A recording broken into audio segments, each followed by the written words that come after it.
Bonjour Janine, bonjour Harry.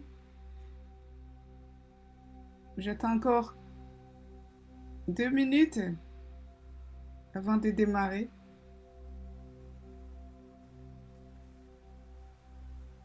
Super, on m'entend, c'est bien, très bien.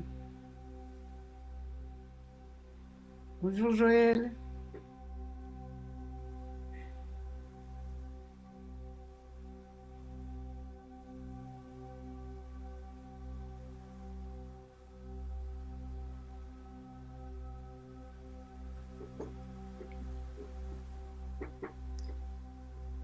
Voilà, je pense que je peux déjà commencer. De toute façon, ça s'enregistre, ce sera un replay, c'est ça?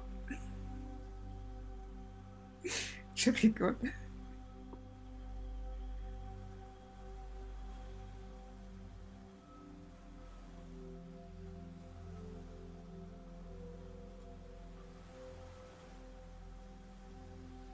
Je vous dis bonjour, bonjour tout le monde.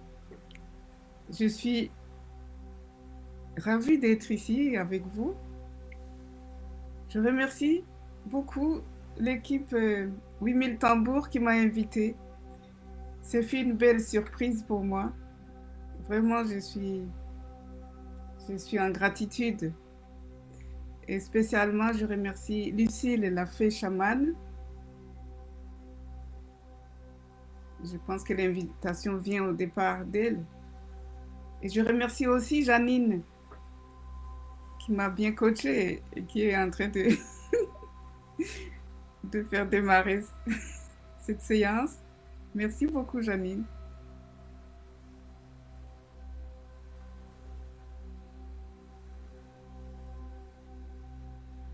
Pour commencer, je remercie tout le monde, même ceux qui ne sont pas présents.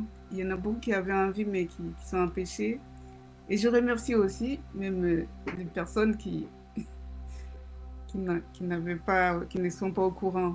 Parce que nous allons voir que nous sommes tous en lien. C'est une question de conscience aussi. Mais nous sommes en lien d'une manière réelle. Alors, je démarre par répondre à quelques questions que l'équipe qui m'a invité m'a demandé auxquelles je vais répondre un peu pour me décrire. Je m'appelle Irmina, c'est mon prénom, et je suis d'origine burundaise. Je suis née au Burundi, c'est un petit pays de l'Afrique de l'Est. J'ai vécu là-bas jusque dans les 17 ans. J'ai quitté ce pays qui était à l'époque et même plus longtemps après un pays qui n'était pas stable, où il y avait beaucoup, beaucoup de troubles très graves, des troubles ethniques, politiques, etc. Donc j'ai quitté ce pays, j'ai eu la chance m'avoir été épargnée. Je me suis retrouvée dans un pays voisin où j'ai vécu, j'ai étudié et finalement je suis venue en Belgique. Je suis passée par la France, en Belgique depuis une trentaine d'années. Je remercie la Belgique de m'avoir accueillie aussi. Et alors, pour parler un petit peu de mon parcours de vie, mon enfance a été magnifique, je dirais jusqu'à mes 4 ans. C'est l'innocence de l'enfant. J'ai vécu dans cette innocence où j'étais connectée au tout. J'ai eu des expériences qui m'arrivaient comme ça, sans préparation. Je me souviens, j'étais petite, 2 ans et demi, 3 et plus, où j'étais vraiment comme une torche lumineuse. J'irradiais de lumière partout. Et alors tout ce qui m'entourait irradiait aussi, tout scintillait, et même l'espace autour. Ce qui fait que je me sentais, en moi je sentais une espèce de joie et d'amour qui me reliait au tout.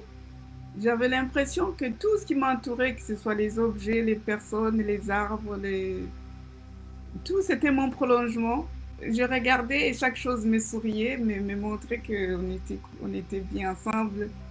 Donc j'avais l'impression d'être tout le monde, d'être tout ce qui existait. Et cette expérience que j'ai vécue plus d'une fois dans mon enfance, ça a été occulté à partir de mes 7 ans, je dirais.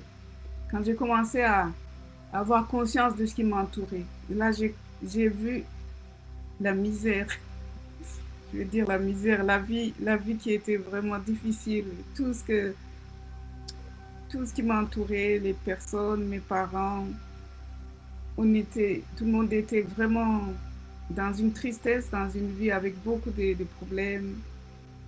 Et moi aussi, j'ai capté cela. Et comme j'enregistrais et puis j'avais des pensées qui commençaient à se réveiller, je me posais plein de questions. C'est fait que toute ma vie, j'ai été comme ça, avec des questionnements, avec des... Je ne comprenais pas la vie. Et ça, jusqu'il y a une dizaine d'années. Ma vie a été donc une série de péripéties, plus désagréables qu'autre chose. Parce que même quand c'était agréable, j'avais la capacité d'occulter pour ne garder à moi qu'est-ce qui était désagréable. Autrement dit, j'accentuais mes problèmes de vie. Je n'avais aucun repère pour vivre. Je n'avais aucune guidance en fait. Et je dis jusqu'il y a 10 ans. Donc quand j'étais en Belgique il y a 10 ans, parce que je suis ici depuis une trentaine d'années. Il y a 10 ans, une phrase a changé ma vie. Une phrase qui a été prononcée par un ami avec qui on était en train de causer et qui a prononcé cette phrase. C'était au milieu d'une histoire qu'il me racontait et puis il me dit « Et puis j'ai géré mes pensées ». Je n'ai même pas écouté la suite, j'ai capté cela.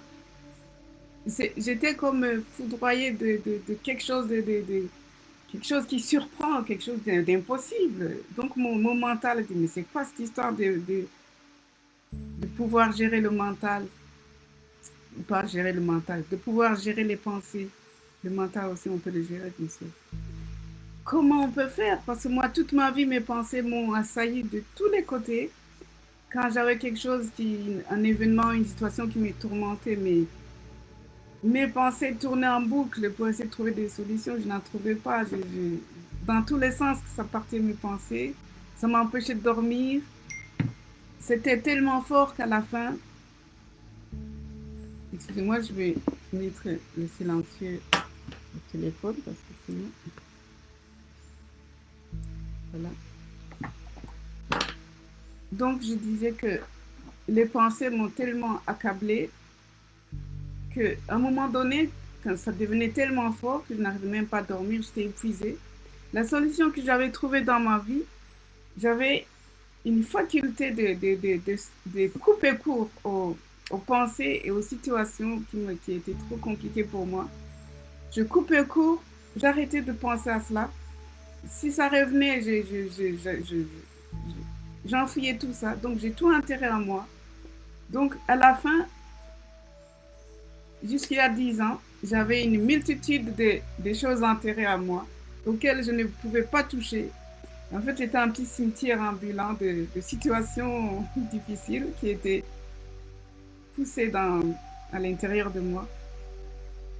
Et quand j'ai donc entendu cette phrase « gérer les pensées », j'ai demandé comment. J'ai reçu un enregistrement avec une méthode pour surveiller les pensées, pour voir si une pensée n'est pas favorable, et comment on peut la remplacer par quelque chose de plus agréable. Et donc, j'ai pratiqué cela de manière intensive tout de suite. Et en fait, à ce moment-là, c'était le début de mon cheminement vers qui je suis, vers mon cœur, vers soi. Parce que je me suis engagée sur ce chemin tout de suite, parce que une fois que j'étais entrée dans ce processus de gérer les pensées, j'ai découvert beaucoup d'autres choses parce que dans ce processus, on parlait de l'une ou l'autre chose qui m'était inconnue. On parlait par exemple des guides, mais moi, les guides, déjà, je n'en avais pas au niveau du visible des personnes, que ça pouvait être ces guides. Donc, je m'ai informée et finalement, de tout mon cœur, de tout mon être, même ma tête et tout, on est rentré dans ce chemin avec une conscience forte, un engagement, un engagement prioritaire. Tout a perdu sa place de priorité. Il n'y avait que ça qui comptait. Ce chemin que je découvrais, qui me ramenait à mon cœur petit à petit, je me suis engagée et je sentais que c'était juste. J'étais poussée, c'était tellement fort, je ne faisais même pas d'effort parce que j'avais l'énergie pour poursuivre ce chemin. C'est comme ça que j'ai fait des thérapies, j'ai pu essayer de déterrer des choses petit à petit. Je continue toujours à déterrer, on n'a jamais fini, mais les gros, les gros, j'ai pu les déterrer vraiment. Et j'ai fait aussi j'ai appris des techniques aussi pour des énergétiques de toutes sortes. Enfin, c'était intensif ce que j'ai entrepris.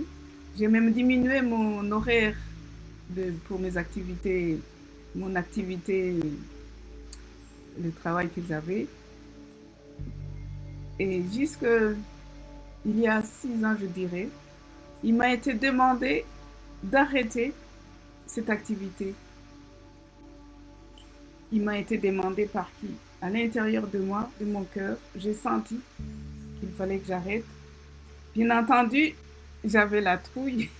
Je ne me suis pas exécutée tout de suite. J'ai mis quelques temps avant d'y arriver. Après, je dirais après 6 mois, j'ai décidé, j'ai plongé, je me suis jetée dans le vide. J'ai été récompensée d'ailleurs une fois que c'était fait. C'était pour servir autrement. C'est ça que j'avais comme réponse. Mais je ne savais pas comment. J'ai pensé thérapeute, j'avais assez de techniques pour être thérapeute. Mon cœur y était aussi. Je me suis d'ailleurs installée comme thérapeute, mais ça n'a pas duré longtemps. Les débuts ont été favorables. C'était peut-être pour m'encourager dans cette voie de servir autrement. Mais très vite, j'ai compris que ce n'était pas ça ma voie. Le message, c'était, tu n'es pas là pour servir comme thérapeute à recevoir une personne après l'autre. Tu as plutôt quelque chose à faire au niveau global. J'ai dit comment, on m'a dit, tu poses trop de questions. Pour l'instant, il faut juste être. Apprends à être. Apprends à être, ce sera déjà ta manière de servir. C'est comme ça que j'ai compris que, en fait, depuis que je suis sur Terre, dans cette vie, je suis venue avec ce service au niveau de l'invisible. Même quand j'étais pas alignée, quand je vivais des misères, que j'étais pas bien à moi, ce service était là. Mais seulement maintenant que j'ai pris conscience de ce service, bien entendu, c'est à mon avantage, mais le fait d'en prendre conscience, ça s'accentue bien sûr. Et pour le moment, comme j'ai arrêté mon service, le service classique, je veux dire, j'ai été inspirée pour être dans l'écriture. Je me demandais comment je pouvais écrire, parce que pourquoi j'avais envie de cela, puisque j'ai une formation scientifique pure et dure, et l'écriture n'était pas du tout mon domaine. Mais j'ai quand même essayé. Au début, j'ai dit écrire. J'avais envie d'écrire des petites choses. J'avais des questionnements dans ma vie. Et je me posais des questions sur l'univers, sur la vie, parce que toute ma vie, je me demandais à quoi ça sert la vie. Cette vie si difficile, est-ce que je suis née pour souffrir comme ça? C'est ça la vie? Et cet univers qui m'entoure, il n'y a que souffrance. Qu'est-ce que c'est cet univers? Et qui a créé cet univers? On m'avait dit que c'était Dieu. Et ce Dieu, je vous dis, moi, j'avais pitié de lui toute ma vie, jusqu'il y a 10 ans. Je disais, c'est Dieu qu'on dit qu'il est puissant, il crée une telle misère, il n'arrive même pas à arranger avec sa puissance. C'est qu'il y a quelque chose de plus fort que lui. Donc, en mes moments de prière, je pensais à prier pour Dieu. Ça a changé maintenant, bien sûr. J'ai compris certaines choses. Et un jour, c'était en 2018, j'étais dans une méditation et j'ai eu une révélation qui a changé ma vie aussi, très fort. Cette révélation, c'était quelque chose qui est venu d'une manière très compacte, très dense, très multiforme. Il y avait bien sûr comme des images, mais pas des images avec comme on en voit d'habitude. C'était quelque chose qui n'avait pas de forme, qui avait un mélange de couleurs de toutes sortes, il n'y avait pas de consistance. Mais je devinais dans cette vision qui n'a duré qu'une minute, qu'il y avait des schémas, il y avait aussi comme des messages, des choses qui m'étaient inspirées par rapport à ce que à ce qui m'était révélé. Je sentais qu'il y avait l'histoire de l'univers qui était dedans et tout. Ça n'a pas duré longtemps, comme j'ai dit, une minute. Et après, j'ai reçu ce message. Il fallait que je déchiffre ce que je venais de voir. Enfin, c'est pas la vision avec les yeux, si j'avais les yeux fermés. C'était une vision au niveau de tous mes corps, en fait. C'était vibratoire aussi. Enfin, il fallait que je déchiffre cela. Et tout de suite, j'ai su qu'il s'agissait, en fait, de l'organisation de l'univers. On me montrait d'une manière compacte comment fonctionne l'univers, comment l'univers,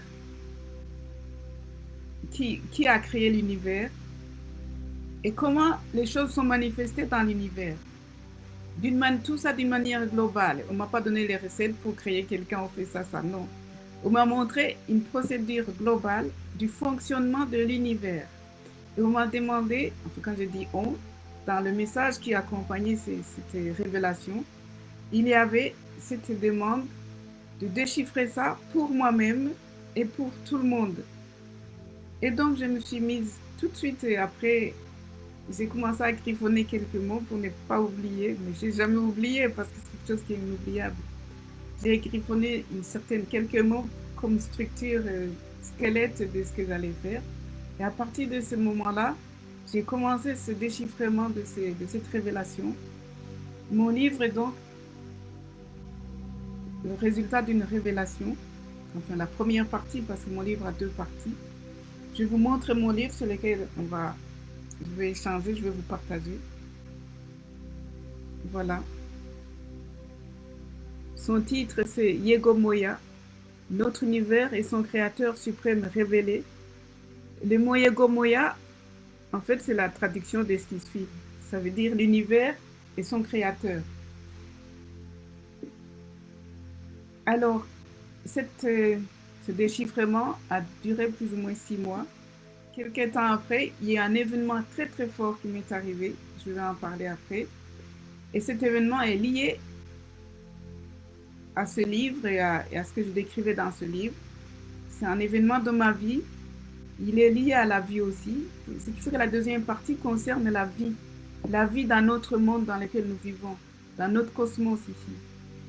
Je pense que je me suis un peu décrite. Là, je peux aller dans le vif du sujet, c'est-à-dire parler de mon livre et du message de mon livre. Je vais parler un petit peu du livre. Je ne peux pas décrire tout ce qu'il y a dedans. C'est impossible de le faire en quelques minutes. Je vais donner les éléments principaux et surtout dégager ce qui est essentiel dans ce livre. Donc, comme vous voyez, le titre principal du livre concerne l'univers. C'était mon questionnement aussi dans ma vie, toute ma vie. Et ce questionnement s'est accentué en s'affinant lorsque j'ai commencé ce cheminement intérieur. L'univers, qu'est-ce que c'est l'univers? Qui a créé l'univers? Qui est le créateur de l'univers? On a souvent entendu Dieu, mais c'est qui ce Dieu? Est-ce qu'on peut le définir? Je ne sais pas. Et aussi, je me demandais, vu que ma vie était chaotique jusqu'il y a 10 ans, il y a 10 ans, après 10 ans, j'ai eu aussi des événements qu'on peut juger difficiles, mais j'ai pu les accueillir autrement qu'avant. Et donc, quand même, la vie, on peut se poser la question, c'est quoi cette vie? Pourquoi elle est là, cette vie? Pourquoi nous vivons? Qu'est-ce que je fais dans cet univers? Quel est mon rôle? Quelle est ma place? C'était tout ça mon questionnement. Et pour ma part, j'ai trouvé des réponses. Ce que je vous partage, c'est mon expérience. Je vous le partage avec joie, de tout mon amour, mais je ne vous demande pas de me croire. Je ne vous l'impose pas. Je partage parce que le partage est très important dans la vie. C'est à partir des partages qu'on peut évoluer, que les consciences peuvent s'ouvrir, de profiter des expériences des autres. C'est très important. Mais pour profiter des expériences des autres, c'est savoir si l'expérience des autres nous concerne ou pas. Dégager de l'expérience de l'autre, qu'est-ce qui est important pour nous et l'utiliser. Et ça, c'est juste et c'est même c'est important. Donc, une autre chose que je peux vous demander, si vous voulez bien, c'est la première partie de mon livre qui parle de quelque chose de global. Donc, je fais de mon mieux pour vous expliquer ce que j'ai écrit. Que j'ai écrit, chaque fois que je l'écrivais, j'étais dans un état, comment dire, un état conscient d'alignement, je veux dire, parce que sinon les mots ne venaient pas. J'ai l'information qui vient, oui, à ce niveau-là, mais l'information vient avec une idée qui est précise en moi. Si je suis en alignement, l'idée est très précise, mais c'est moi qui formule. Ça vibre quand c'est juste, quand j'ai formulé comme il faut. Quand c'est pas encore juste, je cherche un autre mot pour que ça soit juste. C'est comme ça que ce livre a été écrit. Et donc, quand je vais vous expliquer maintenant, je vous demande de vous poser dans votre cœur. Si votre mental réagit ou se pose trop de questions, essayez de rester dans votre cœur. Mais bien sûr, les questions sont importantes. C'est par partir des questionnements aussi qu'on avance. Vous pouvez noter vos questions. Posez-vous dans votre cœur. Laissez votre cœur écouter parce que le cœur, c'est ce dont je parle. Pour certains, c'est évident. Pour d'autres, c'est peut-être moins évident. Mais tout est juste. Ce n'est pas parce que c'est moins évident qu'on est moins. Pas du tout. C'est que chacun est sur son chemin et tous les chemins sont bons. Nous allons voir pourquoi. Tout est juste. Et chacun a son expérience. Et il y a une expérience qui peut être plus claire pour quelqu'un que pour quelqu'un d'autre. Tout est vraiment parfait. Donc, merci d'être dans votre cœur. Je vais donc parler de l'univers et de sa structure, de son fonctionnement d'une manière. Alors, l'univers, qu'est-ce que c'est? Comment on peut s'en faire une idée? L'information que j'ai reçue, c'est qu'au départ, il y a deux grandeurs. Ces deux grandeurs, c'est d'abord l'amour infini, l'amour qu'on appelle aussi l'amour inconditionnel, mais imaginez l'amour au niveau le plus élevé, le plus global, c'est ce que j'appelle l'amour infini. C'est une grandeur illimitée, infinie, éternelle. Et puis, il y a la conscience globale, qui est aussi une grandeur infinie, illimitée, éternelle. Ces deux grandeurs sont toujours ensemble fusionnées. Quand je les taquine, je dis que c'est le plus vieux couple de l'univers, parce qu'il est éternel, c'est nos ancêtres. Et pourquoi je dis que c'est le plus vieux couple? Que c'est nos ancêtres? Parce que c'est à partir de ces deux grandeurs que l'univers est créé. Comment cela? Disons quelques mots sur l'amour. L'amour infini, et l'amour en général, le vrai amour, c'est quelque chose qui unit. L'amour infini, il met en unité tout ce qui existe. Tout ce qui est là est uni par l'amour. L'amour fait une unité qui est, j'allais utiliser un mot humain, parce que ça fait limite, ça donne des limites, alors qu'ici on parle des choses illimitées. L'amour fait que tout est en bloc qui est inséparable. On ne peut pas enlever un morceau. on ne peut pas, parce que tout est lié, lié, uni. C'est une unité. On ne peut rien faire pour avoir deux morceaux, non. Ça, c'est l'amour qui fusionne tout. Alors, la conscience, elle, par contre, la conscience a comme faculté, comme potentiel, de vouloir tout séparer, de vouloir tout dissocier, de vouloir tout analyser, de vouloir montrer et aller fouiller pour montrer autre chose, de pouvoir tout, de pouvoir créer en fait. C'est la conscience qui est à la base de la création de ce que nous voyons. La conscience dissocie, sépare. Vous voyez ce couple avec deux fonctions qui sont totalement opposées. Si c'était un couple humain, ça donnerait des étincelles. Mais ce n'est pas un couple humain. Alors, comme l'amour est aussi harmonie, ça j'ai oublié de le signaler, l'amour c'est unité et harmonie. L'amour harmonise tout le temps. Et comme l'amour est en face de son homologue qui fait l'opposé, l'amour ne peut pas s'opposer et dire je ne veux rien savoir de ce que tu veux dissocier parce que moi je fusionne tout. L'amour a trouvé, et les deux d'ailleurs ensemble ont trouvé un consensus parce que c'est un couple qui est le modèle du couple, un couple qui s'entend très bien et qui se respecte. Donc, ils ont trouvé un consensus. Puisque la conscience veut toujours séparer tout et que l'amour veut toujours fusionner, dans cette interaction éternelle qu'ils ont tout le temps, ils sont tout le temps en train d'interagir en fusionnant, se séparant et instantanément comme ces grandeurs qui agissent en tout instant. Ils ont trouvé ce consensus de créer un espace illimité, infini, que l'amour tient comme une unité. Et puis dans cet espace, la conscience va jouer à dissocier. Mais on va voir tout de suite que la conscience ne peut rien déplacer dans cet espace. La conscience ne peut pas prendre un morceau de cet espace pour le mettre ailleurs, se disant pour le dissocier. Non, la conscience n'y arriverait pas parce que la caractéristique de l'amour, il n'y a rien qui peut l'enlever. Donc la conscience, qu'est-ce qu'elle a développé? J'allais dire une technique, et oui, c'est des techniques aussi. La conscience a développé cette faculté de donner l'illusion de pouvoir dissocier les choses. Et c'est ça la magie de l'univers, c'est que tout ce qui est manifesté, on dit que c'est une illusion, mais on va voir ce que c'est comme illusion. L'illusion ne veut pas dire que ça n'existait pas. L'illusion, c'est l'illusion de perception.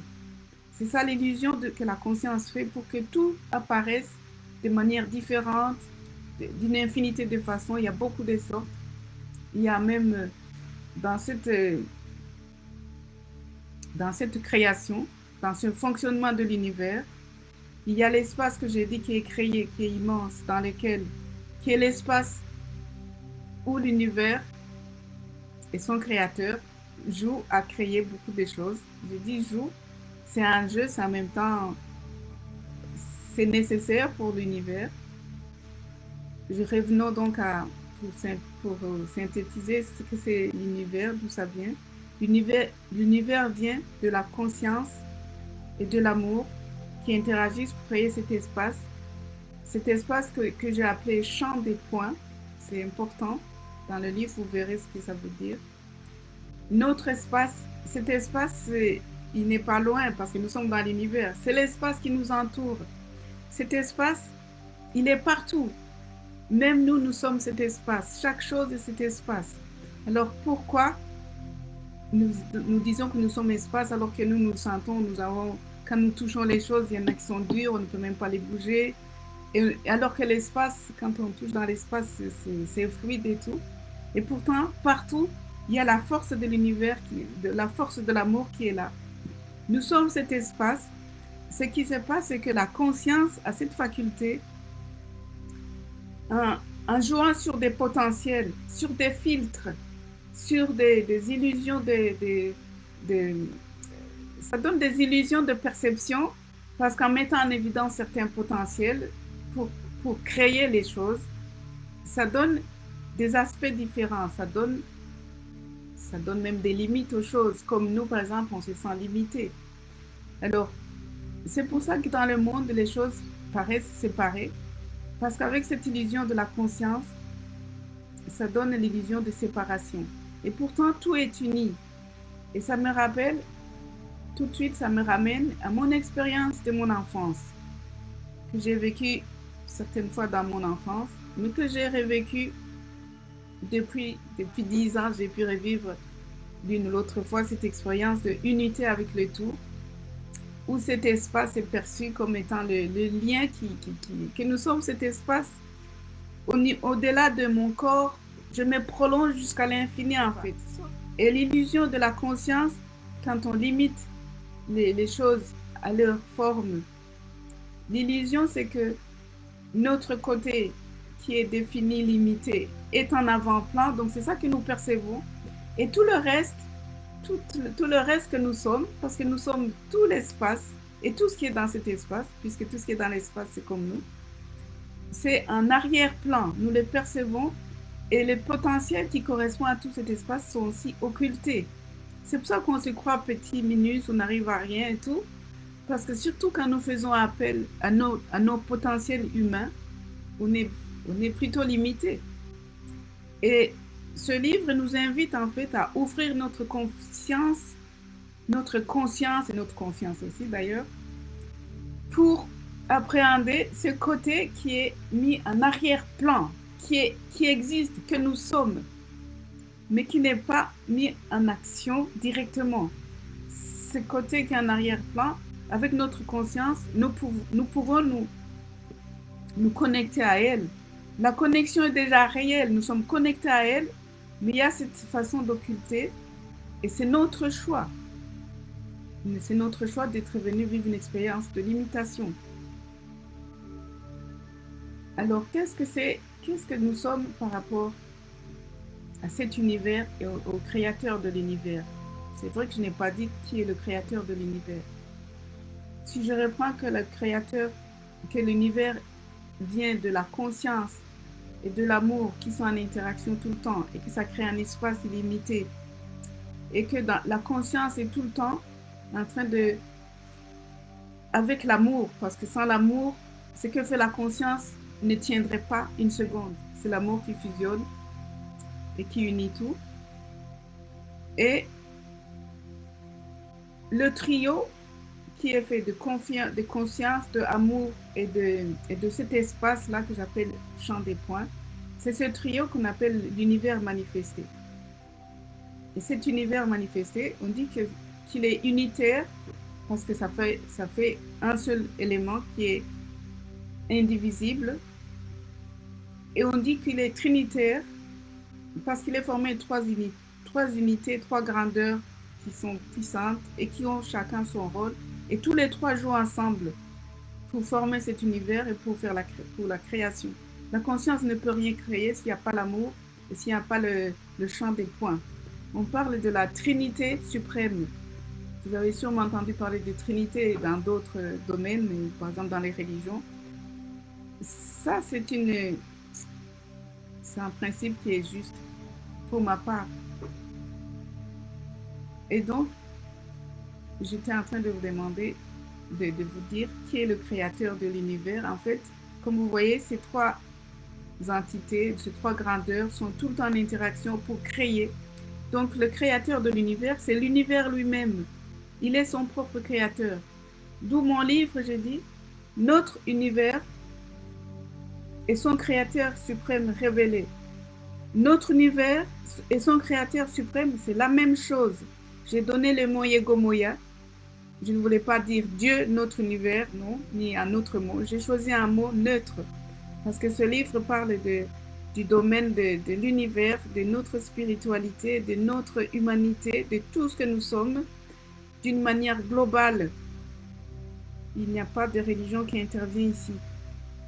Ça concerne tout être humain, ça concerne tout ce qui existe, être humain ou pas, et dans tout l'univers, dans tous ce que j'appelle les espaces-temps, qu'on appelle aussi monde parallèle, qui c'est décrit dans ce livre, comment tout ça prend naissance, comment tout ça existe. Donc, dans tous ces univers qui existent, qui sont parallèles, on voit que tout est fusionné, en fait. Tout est là en même temps, tout le temps. Seulement, quand on est dans un certain plan, la conscience a cette faculté de te dire, toi, tu es dans ce plan, tu ne vois que ça.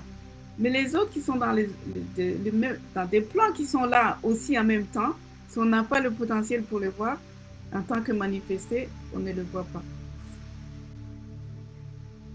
Donc, l'univers et son créateur, c'est la même chose. Et maintenant, quelle est notre place là-dedans? Bien sûr, nous nous voyons comme des petits éléments séparés. Nous disons l'univers, c'est grandiose, c'est tout. Et nous, là-dedans, on peut se mettre en état d'être petit et de prier, de supplier et tout. Et là, moi, je viens vous dire que c'est bien, ce serait mieux peut-être de changer de conscience, de changer d'attitude par rapport à cet univers. Je vais vous dire pourquoi. En vous donnant un exemple. D'abord, l'univers, par rapport à ce qui existe, ça c'est pas l'exemple, l'exemple vient après. Par rapport à ce qui existe, l'univers ou le créateur suprême, qui est la même chose, ce qui existe en fait, ce sont des facettes de l'univers. Ce sont des parties de l'univers qui sont montrées avec certains filtres pour qu'on les voit d'une certaine façon. Et ces filtres permettent de mettre en évidence certaines caractéristiques de ces objets ou de ces choses, de ces éléments, que ce soit l'humain, les objets, les arbres, les pierres, les animaux, tous. Chaque chose que nous voyons, et qui est d'ailleurs se présente comme séparée, c'est toujours une partie visible de l'espace, parce que je vous ai dit que l'univers, c'est tout l'espace. Animé de conscience et d'amour, bien sûr. Et donc, chaque partie, c'est une facette de cet univers. L'exemple que je voulais vous donner, c'est imaginez quelqu'un qui est sur une scène, une personne par exemple, et puis on projette sur lui une lumière noire. Donc, on ne le voit pas. Et puis à ce moment-là, par exemple, le public qui veut voir le spectacle entre, il ne voit rien sur la scène parce que la lumière noire a occulté la personne. Mais pour les spectacles, on a prévu une lumière qui peut juste éclairer le bras de la personne. À ce moment-là, on va voir juste un bras qui est là, mais on ne voit pas la personne. Et les gens vont se demander, ce bras, il appartient à qui? C'est drôle qu'il y ait un bras qui se balade tout seul, c'est ça les spectacles, mais en même temps, c'est ce que fait la conscience. La conscience met les projecteurs sur un morceau de l'univers. Selon les potentiels qu'il met en avant, cette partie de l'univers est manifestée comme... C'est ça la manifestation en fait. C'est manifesté comme un humain, comme un arbre, comme une personne, comme un objet, ainsi de suite. Mais ça fait partie toujours de l'univers comme le bras fait partie du corps. On ne peut pas dire le bras ne fait pas partie du corps. Le bras, comme dans l'univers, le bras a sa conscience propre. D'ailleurs, nous le savons dans notre organisme, chaque chose a sa conscience propre, mais il y a une conscience globale qui fait que la conscience est moi l'être humain au complet. Et donc, je disais que chaque partie qui est manifestée, ici le bras de la personne a une conscience propre. Et nous, par exemple, en tant qu'humains, la plupart d'entre nous, et ceux qui ont pris conscience, on apprend à élargir notre conscience pour voir un peu plus loin. Mais la plupart des personnes se limitent à la conscience de l'être humain. Et ils veulent vivre et faire les choses à partir de cette conscience-là.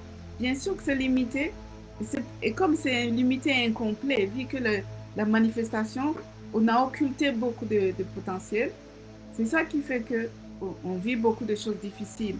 Parce que ce qui nous est demandé, c'est d'élever notre conscience pour réaliser que nous sommes connectés à tout l'univers et que cet univers ne nous lâche pas. C'est pas parce que notre conscience d'humain n'a pas accès à tout ce qui peut être dans l'univers, c'est pas pour le temps que de l'autre côté, ils n'ont pas accès à nous. Ils ont complètement accès à nous. Et si avec notre conscience, nous faisons appel, nous savons que nous faisons partie de cette conscience globale, de cet univers global, notre vie va changer. Bien sûr, ça va changer, mais on ne pourra pas faire comme les grands créateurs, juste claquer, ils ne claquent même pas de doigts, ils pensent et c'est fait, ils ne pensent même pas. À la seconde, c'est fait. Je ne sais pas comment ils font, parce que je n'ai pas cette conscience-là pour l'instant.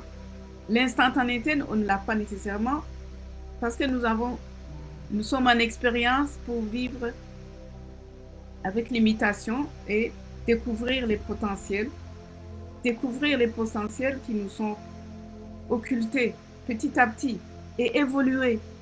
Et c'est pour ça qu'avec notre conscience, elle évolue. Et donc, pourquoi pas quand on a l'information, pourquoi pas ne pas étendre cette conscience à dire, oui, je suis le créateur, je suis juste manifesté. D'ailleurs, c'est ça la manifestation. Quand l'univers ou le créateur se manifeste, il y a deux façons. Il se manifeste soit en tant qu'esprit, c'est pour ça qu'il y a des esprits. Les esprits sont illimités, donc ils occupent tout l'espace. Des esprits ont aussi leurs limites dans le sens qu'ils ne manifestent pas tout l'univers.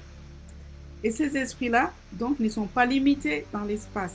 Tandis que les éléments qui sont limités dans l'espace, ce sont des éléments comme les humains, les arbres, dans notre univers ou dans d'autres univers. Il y a aussi d'autres façons de se manifester en étant limités. La description, c'est que ces êtres limités, j'utilise le mot être pour tout ce qui est manifesté, que ce soit des êtres dans notre monde, évidemment, les mots être est un sens très, très limité, très strict, mais moi, j'élargis à tout ce qui existe. Alors, les êtres limités sont en fait formés de deux états qui sont inséparables. C'est l'état illimité d'être tout l'univers, et cet état est en arrière-plan. Il est occulté pour eux, mais il est là. Ils sont cela. Et puis il y a l'état limité qui est en avant-plan et qui permet de pouvoir être actif, par exemple, de pouvoir agir, de pouvoir même vivre. Ça me ramène, quand je dis vivre, ça me ramène à la deuxième partie de mon livre, en fait. Et comme je parlais de la vie, la deuxième partie de mon livre concerne la vie. Comme je vous l'ai dit, la deuxième partie de ce livre est apparue juste après que j'ai écrit la première. Cette partie découle d'une expérience que j'ai vécue, une expérience que je dis la plus grande expérience de ma vie. J'ose même dire, j'ose, oui, parce que moi je le dis, donc je le dis à toi, c'est la plus belle expérience de ma vie. Et pourtant, c'est l'expérience la plus... Il y a des mots que je ne veux pas dire parce que ce n'est pas les mots que j'utilise. Si je disais au niveau humain, mais même là, je ne veux même pas le dire parce que je ne le pense pas, je ne le pense plus. C'est l'expérience la plus importante de ma vie, la plus extraordinaire. La seule chose que je peux dire, c'est la plus initiatique de ma vie. Initiatique, là, on entend tout de suite le côté dur. C'était dur comme expérience, oui, ça je peux dire. Dur dans le sens que c'était costaud, dans le sens que ça s'est présenté aussi à moi juste il y a 2 ans. C'était en 2019, au mois de février. Cette expérience s'est présentée après un cheminement de plus ou moins 10 ans de mon cheminement intérieur, comme un défi pour me dire, est-ce que tu es prêt à intégrer et à manifester tout ce que tu as pu apprendre et absorber et dire oui, je suis d'accord, oui, je suis d'accord. Est-ce que tu es prêt à affirmer, à partir de cette expérience, que tu es toujours OK avec ça, que tu acceptes la vie telle qu'elle est? Cette expérience, ça concerne le décès de mon fils unique,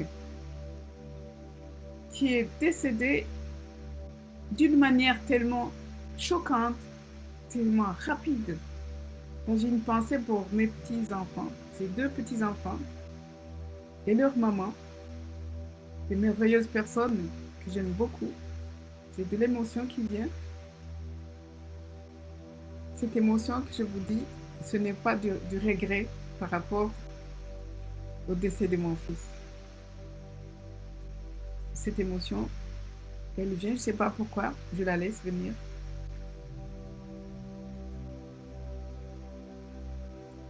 Donc, mon fils est parti dans d'autres dimensions.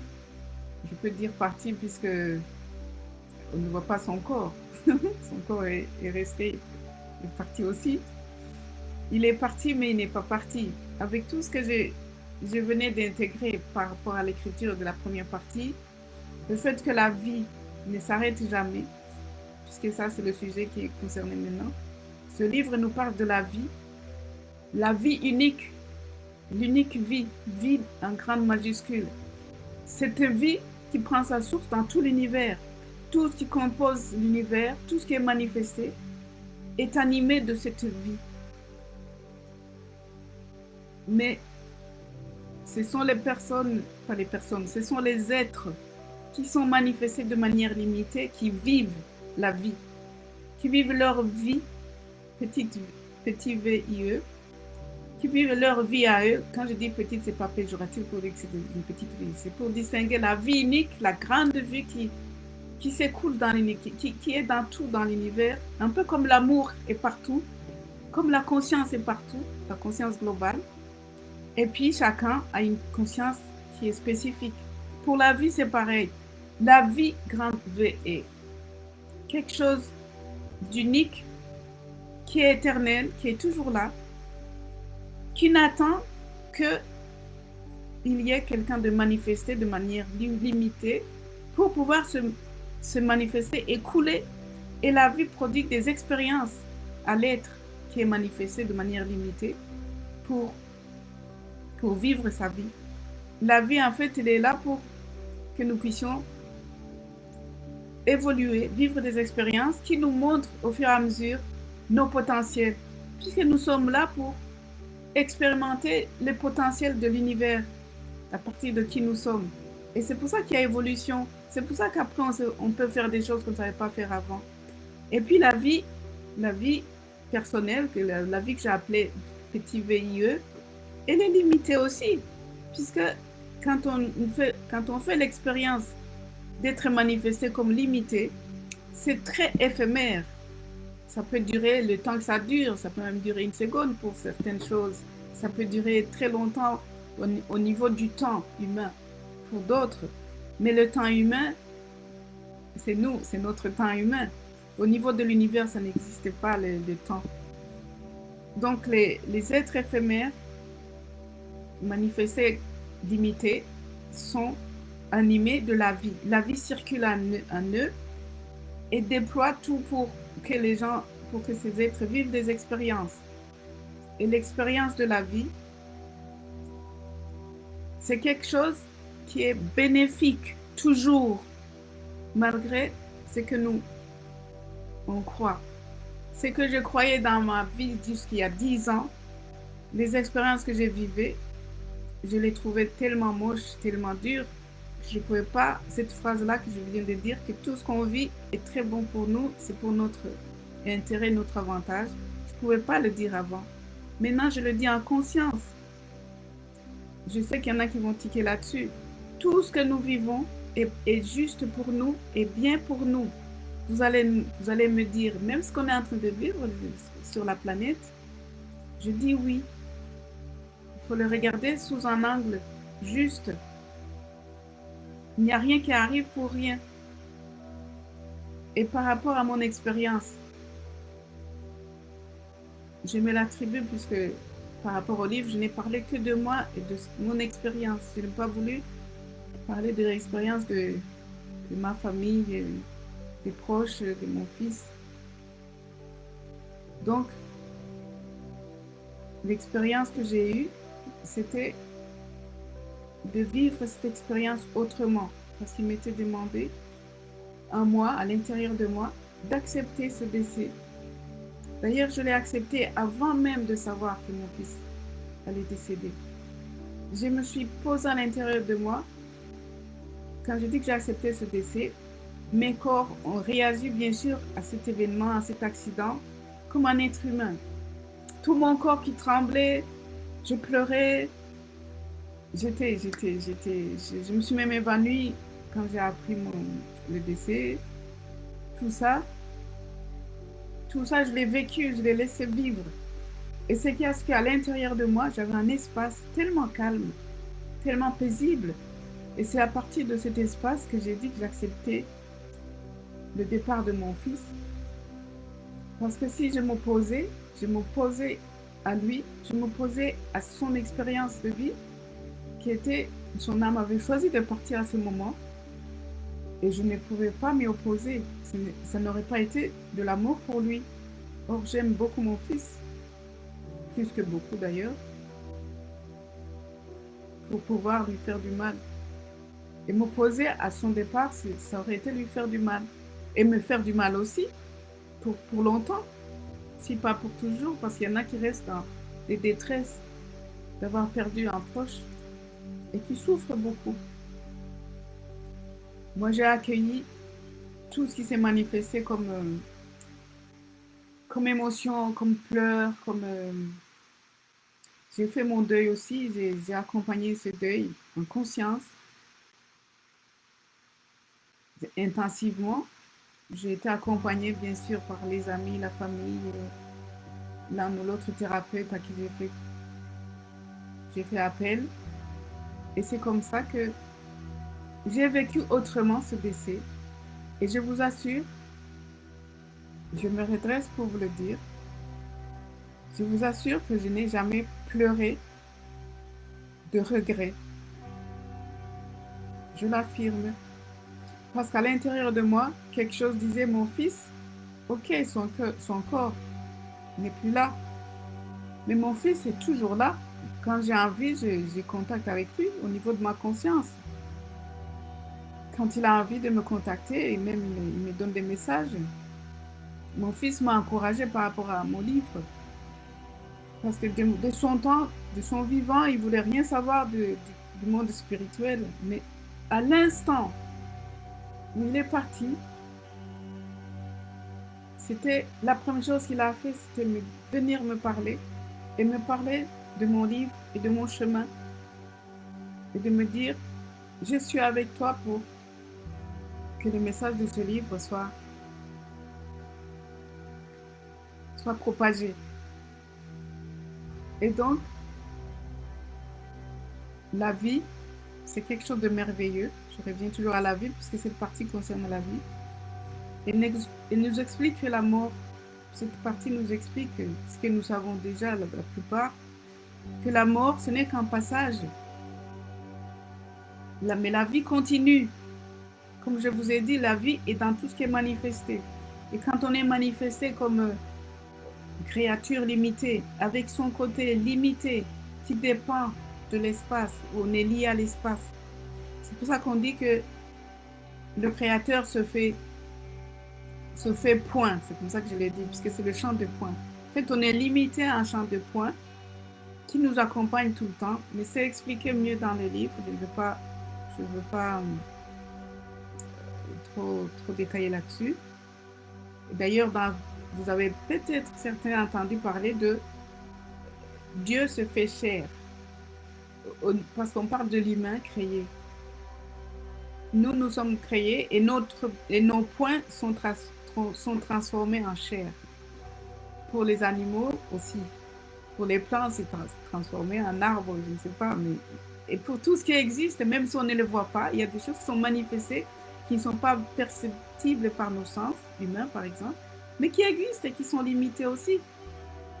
Dans d'autres mondes où on n'a pas nécessairement accès, il y a des personnes qui ont des dons, ils peuvent percevoir des choses de l'invisible.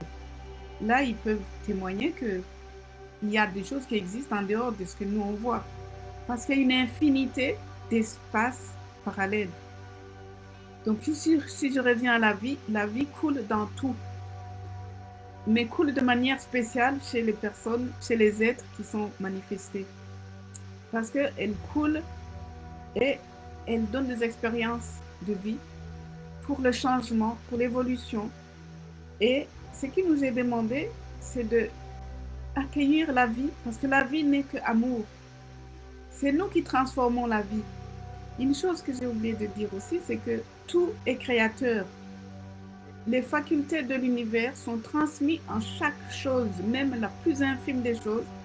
C'est ça une des propriétés de l'univers. C'est que chaque chose qui forme l'univers, au niveau des points, parce que je vous ai dit que le champ des points est formé des points, mais je n'ai pas été en détail là-dedans. Chaque point de l'univers, invisible, petit ou un groupement de points, conserve toutes les propriétés de l'univers. C'est pour ça que je vous l'ai dit. Il y a des propriétés qui sont apparentes, qui sont en premier plan. C'est par exemple nos facultés à nous en tant qu'humains, chacun. Nous savons ce que nous pouvons faire et tout. Mais il y a des propriétés qui sont occultées, mais qui sont avec nous. Parce que nous faisons partie du tout, nous sommes le tout. Et donc la vie met en avant des expériences qui nous permettent d'aller plus loin dans les facultés qui nous sont occultées pour les manifester, pour les rendre plus fonctionnelles, pour pouvoir les utiliser, pour pouvoir les contempler, pour pouvoir en jouir. En fait, la création, la manifestation, tout ce qui est là, c'est le créateur.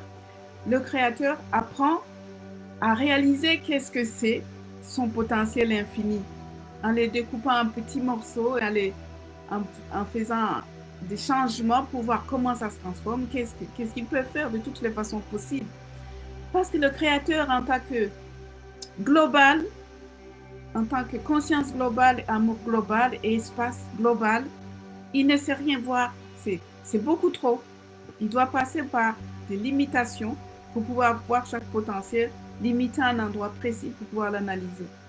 C'est comme quand si on avait un grand château, c'est pas en jetant un coup d'œil dessus d'une manière globale qu'on va savoir ce qu'il est, quels sont ses détails, où est-ce qu'il y a les endroits les plus fantastiques.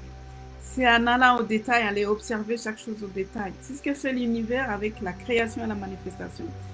C'est s'observer à chaque endroit, à chaque morceau, sur chaque facette. Et cette facette est illuminée d'une manière spéciale par la conscience. Et comme ça, le créateur suprême, l'univers, peut observer qui il est et en jouir aussi. Parce que nous, quand nous faisons quelque chose qui nous fait du bien, l'univers constate cela. Et donc, sait que telle chose fait du bien. Tel potentiel, il a tous les potentiels, il connaît les potentiels qu'il a, mais est-ce qu'il sait nécessairement est-ce qu'il les sent? C'est ça en fait. La manifestation, c'est pour ressentir ou percevoir les choses avec des sens multiples et infinis. Et au niveau de la vie, accueillir la vie, c'est l'accueillir avec amour. Parce que l'amour dans notre vie devrait être au premier plan. Même si l'amour global, lorsqu'il fait la fusion de tout, il se met en arrière-plan, nous, en tant que manifester l'amour, le vrai amour, et être conscient des choses pour élargir notre conscience de façon à reconnaître notre vraie nature qui n'est pas périssable, qui est éternelle, c'est notre nature illimitée. C'est pour ça que je parlais de mon fils.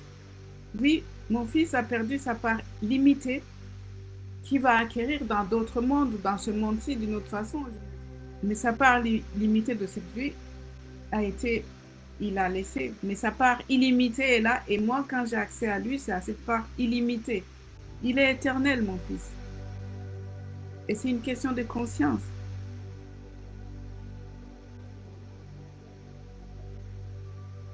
Et donc, ce livre nous invite à reconnaître, à élargir notre conscience vers notre nature illimitée qui est là, que nous sommes, même si c'est occulté. Il y a des voiles qui nous empêchent. Ces voiles sont là aussi pour pouvoir faire notre expérience comme il faut. Mais c'est à nous d'enlever les voiles petit à petit Le but suprême de l'existence, c'est en fait d'évoluer petit à petit à travers multiples vies, vie, petit v comme j'ai dit, donc changer. Et puis comme je disais, comme je pense plutôt, j'ai pas dit, on ne sera pas nécessairement toujours obligé de mourir comme on meurt maintenant pour changer d'espace ou quoi. Il y a d'autres façons qui peuvent venir. Tout est une question de conscience. En passant, je vais vous dire quelles sont mes deux phrases phares. Comment on dit, je sais pas comment on dit. Des phrases qui sont des phrases d'accroche. Ma première phrase, c'est que l'amour véritable est l'unique clé.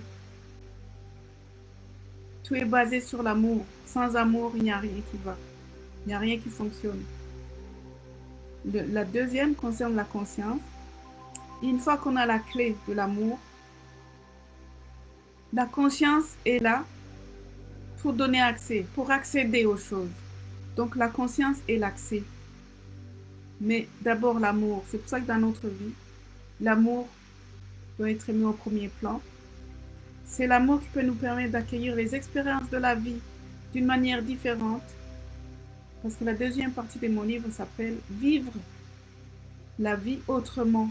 Et ce autrement, c'est mettre l'amour au premier plan pour ouvrir notre conscience afin de reconnaître, d'intégrer progressivement, mais de plus en plus. D'abord le mettre dans notre corps, dans notre rationnel, puis dans notre cœur, et savoir que nous ne sommes pas limités au corps humain que nous sommes. Nous sommes ce corps humain qui est fusionné avec tout l'univers que nous sommes, mais qui est occulté pour une question d'expérience de vie que nous avons choisi. Nous sommes créateurs. Comme je vous ai dit, l'univers donne ses caractéristiques à tout ce qui existe. Nous sommes nos créateurs de notre vie. Nous sommes responsables de tout ce qui nous arrive. Ça, c'est une phrase qui peut faire tiquer pas mal de personnes. Mais tout ce qui nous arrive, nous sommes responsables à 100%. Ce n'est pas parce que quelque chose est causé par un autre qui nous arrive que nous n'avons pas cette responsabilité à 100%. Nous avons choisi, parce que si vous vous souvenez, l'autre, c'est notre prolongement. Il a bien sûr sa conscience qui lui a fait faire quelque chose à nous. Mais si cette chose nous arrive à nous, c'est parce que dans notre conscience, dans notre côté, plutôt dans notre côté qui nous est occulté, parce que nous avons aussi l'inconscience, il y a quelque chose en nous qui a attiré cela. Alors, au lieu de jeter les pierres à l'autre personne, je ne dis pas qu'il faut le féliciter toujours ou quoi, autant rester neutre dans le sens de voir qu'est-ce que je peux faire pour comprendre ce qui m'arrive. Et puis, s'il y a des actions justes à poser par rapport à l'autre personne, on peut les poser, bien sûr. Quand je dis neutre, ne veut pas dire oublier tout. C'est prendre une position où on n'est pas en train d'accuser l'autre. Tout remettre vers soi et se responsabiliser. Se responsabiliser parce que tout ce qui nous arrive, nous sommes responsables. Ce que nous sommes en train de vivre ici, au niveau planétaire, chacun est responsable. Nous avons facile à accuser je ne sais qui là. S'ils font ce qu'ils font, c'est parce que nous avons permis d'une façon ou d'une autre, consciemment ou pas. Parce qu'on fait beaucoup de choses inconsciemment, toujours en s'appuyant sur l'amour véritable. Parce que c'est la conscience qui donne accès au changement. Et pour pouvoir évoluer et changer les choses, ça passe par l'amour et la conscience. Vivre autrement, c'est vivre dans le respect de qui nous sommes, le respect de notre nature éternelle, illimitée, de cette nature où on est tout l'univers.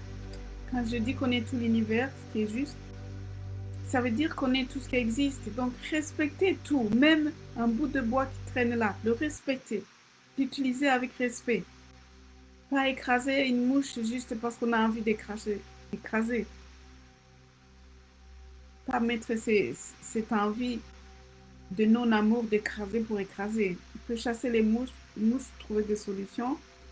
S'il faut écraser parce qu'il y a une raison spéciale, on peut le faire, ça peut arriver, mais prendre conscience que ce qu'on fait, c'est un geste qui concerne soi et l'univers. Alors, faire envers les autres manifester ce qu'on veut qu'on fasse pour soi. Ce respect est très important.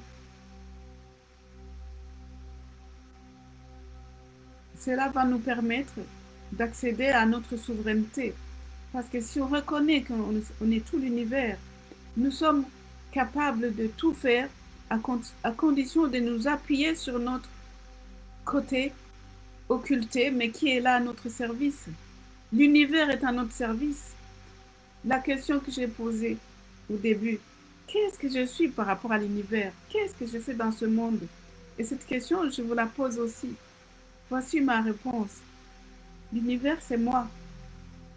Je suis juste une partie manifestée de l'univers. Donc, ce qui arrive à moi arrive à tout le monde. Parce que tout est lié. Et dans l'univers, il n'y a pas d'espace, il n'y a pas de temps.